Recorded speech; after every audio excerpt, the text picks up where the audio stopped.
So we're going to jump into the exciting part of the afternoon. The rest of the program is showcasing some projects in the Harmony ecosystem. So first up on stage, I'd like to welcome Z. Welcome, Z. Thank you. OK, thank you. All right, good afternoon, guys.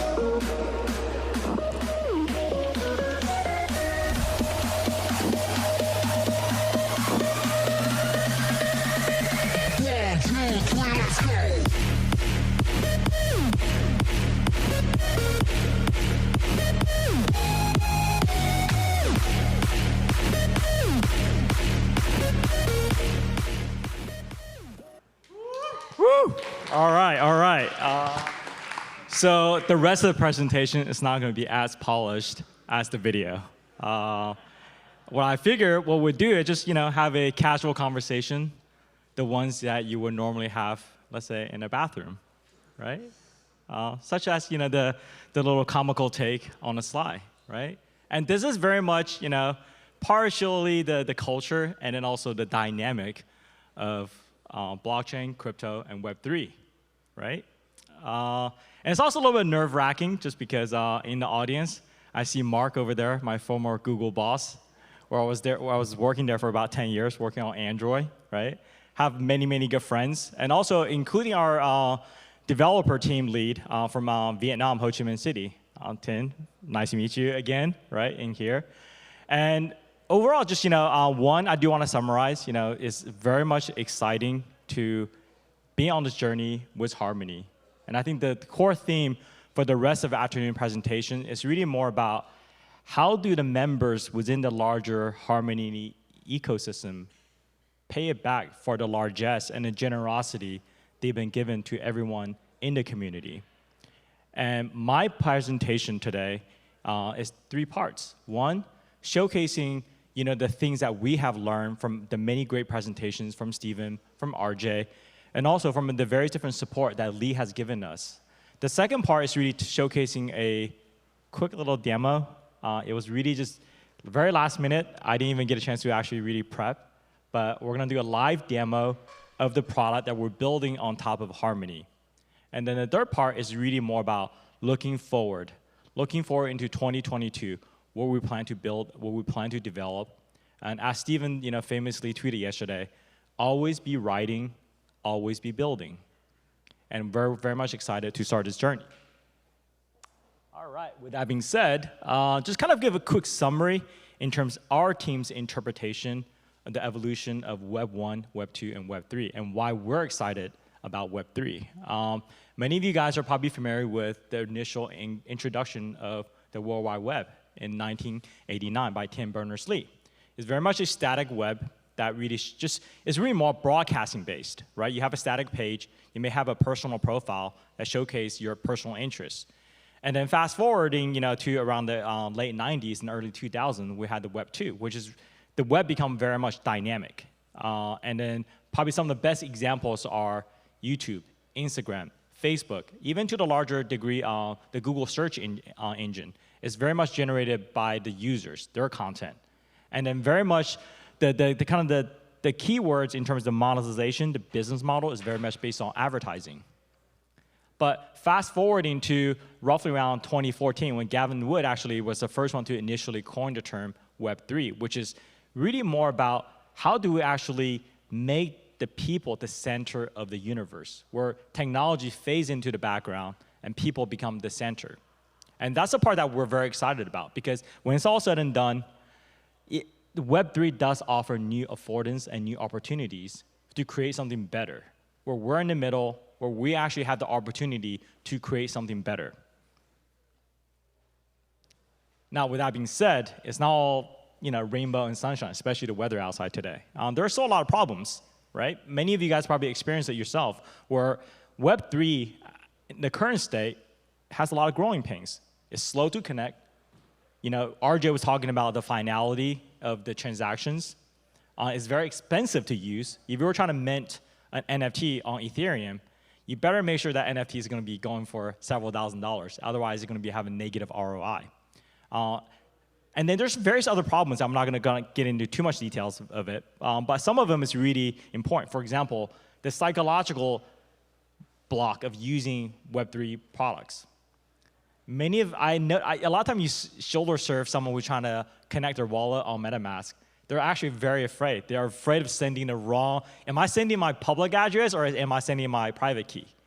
Or what happens if I lose my phone? I mean, there's so many times you see people freaking out because like, oh my God, I just lost my phone. Now I actually don't have access to my fund, right? And there's just all sorts of kind of psychological friction that when you're using Web3 technologies. And this is where I'm going to borrow, one of the kind of probably the most well-known entrepreneur of our generation, past generation, which is Steve Jobs. He always said, if you really want to solve something, do something great, you want to build something amazing, you have to start with a user experience. And here's kind of the summaries in terms of like how we, in terms of our team, really trying to distill how to build a better product, a product that's truly delightful. First, I think you should always try to approach from a perspective of making sure the technology and the design is a duet.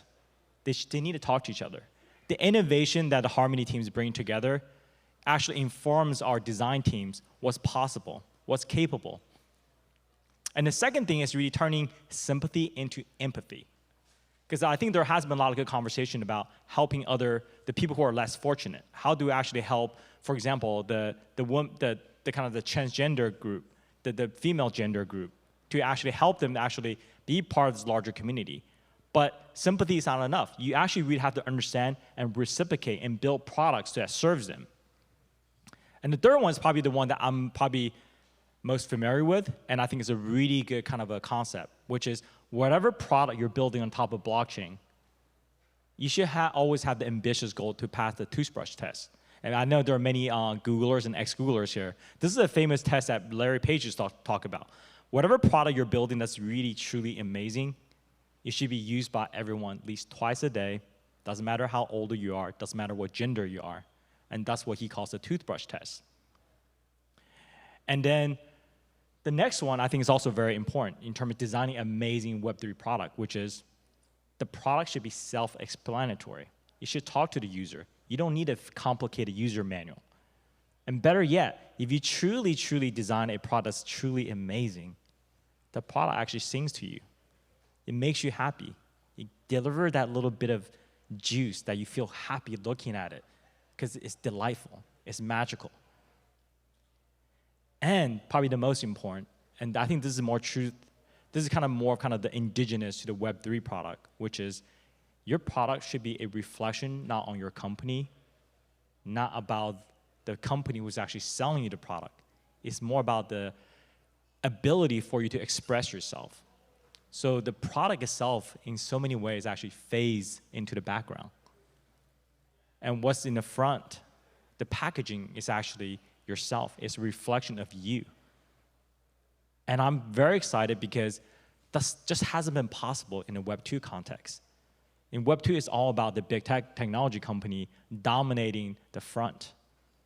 And Web3 is truly, I mean, I think we're kind of getting into that kind of a interesting moment where the infrastructure layer is almost ready enough where it's ready to kind of step back and letting the product itself do the talking, letting the user express themselves. So that's how we think about the product user experience, and that's kind of the conversation I've been having with my team every single day to how to design a better product. And now you ask, like, well, that's how you're going to approach it, but why? I think the why is always more important. Very much we always get stuck talking about the what and the how, but the why is probably even more critically important. And here's kind of how we think about it. We all been hearing this kind of a conversation about metaverse. Well, what's the point of a metaverse relative to what's happening today? Well, a lot of Web2 products are already amazing in the sense that it's very useful. But what's even more amazing in terms of Web3, the ability to create this idea of a scenius. And I'll be very quick about this terminology. Scenius is basically when you have a group of people coming together that support each other, and great ideas are built on top of community, where you actually share amazing tools, and where ideas are transferring and amplifying each other's idea. So Web3 has the ability to kind of incubate those type of culture. And that's kind of the reason why we're excited about building the product we're building. And I know I'm running a little short on time, and I do want to get to the product demo. So I'll be very quick. while I'm connecting. These are the core tenets of the product we're building, and we're going to switch over to my live device, and hopefully it runs okay. Let's see. All right, let me try to get closer to Apple. I'm going to fade into the background. All right, let's see. There you go. All right. Big screen. OK, there you go. OK, here goes nothing. All right, let's see if this works, OK, guys? Create new wallet. All right. For the sake of simplicity, I'm going to use Apple ID to log in. A wallet that's associated with your biometric. OK, that's interesting, right? Keep going. Let's count. It should be a new wallet should be created in less than 10 seconds. So let's count. There you go. There you go. No more C phrase, no more private keys. All under 10 seconds. All right. And then let's just kind of, let's give it a crazy name. Kim and Kanye. I think they should get back together. All right. Let's give that name. Okay. And I have the ability to also choose whether I want this wallet address to be public or private. But for the sake of this demo, I'm going to keep it public. All right. I want to protect my wallet with another layers of security. So I'm going to create a very hard to guess 6-digit PIN. 1, 2, 3, 4, 5, 6. I'm not going to back up to iCloud, but I could if I want to. All right. So let's do something really fun. I'll just do 3 quick features to showcase.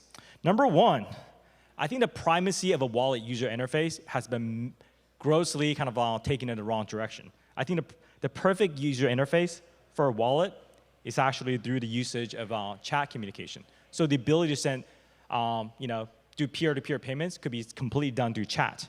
So hello, I'm going to send one of the message to my, and by the way, the endpoint for point A to point B is actually your wallet address.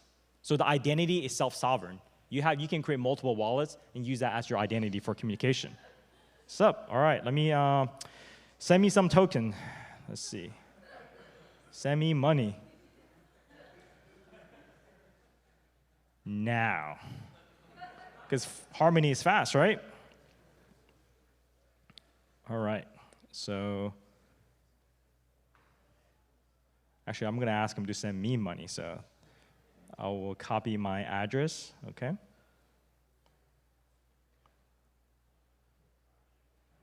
Share, OK? Copy. I'm going to send it directly to the chat.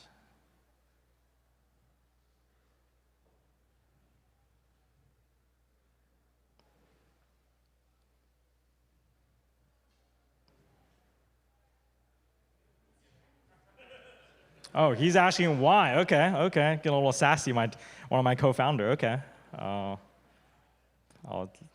ask nicely. Please, please. Right. He should be sending his transaction soon. But while he's sending me some dough, I'll show you some of the cover interesting feature. Another one that I think is really critically important is the integration of a curated NFT marketplace directly inside of your wallet. And this wallet should actually be way more interactive in terms of the NFT marketplace user interface. You can actually have 3D models. You can actually have 3D avatars that can actually become interactive. Another kind of a cool thing is the integration of various different events and services built in directly to the wallet.